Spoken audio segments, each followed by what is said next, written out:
Right now we're joined by Detroit's Deputy Mayor Saul Green and Paul Tait, the Executive Director of SEMCOG, that's the Southeast Michigan Council of Governments. Gentlemen, thank you so much for coming in this evening. Yes, Steve. Good evening. Deputy Mayor, first of all to you, we saw a shot in that piece right now that's kind of emblematic of a problem. It's one house surrounded by a couple of dilapidated houses and then nothing. I mean, how do we make Detroit great by shrinking it?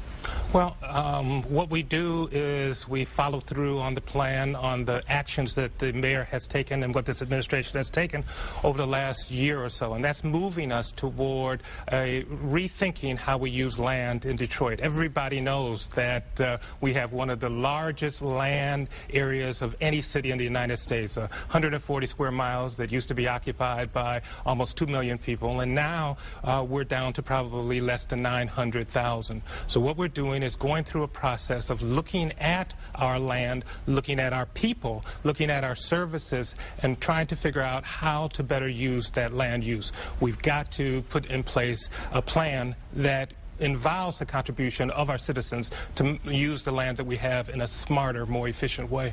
Paul, one of the first things we showed in that piece also was transportation.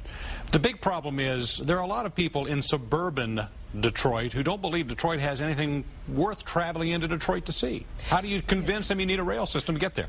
The good news is I think that is changing. The sense in this region, particularly in the suburbs, that we can't survive as a region, we can't prosper as a region without a vibrant central city, Detroit. That attitude now is endemic across elected officials, and I'm very encouraged by that. I think that will lead us to some of the regional solutions working with Detroit for transportation, for not only mass transportation, but improving our roads, our bridges, our sewer and water systems, all of that'll return our region to the prosperity that we all hope.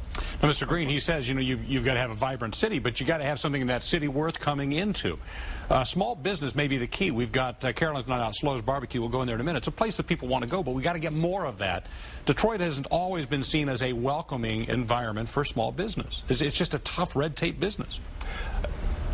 That's our responsibility to change that, to show that not only through our words but through our actions that we want people to come into Detroit, we want businesses to come in Detroit, and what we have to do is to put in place the steps and the processes to make that much easier. One of the departments in our city that has gone through a major look at itself and revamping is our Building and Safety and Engineering Department and the Department of Environmental.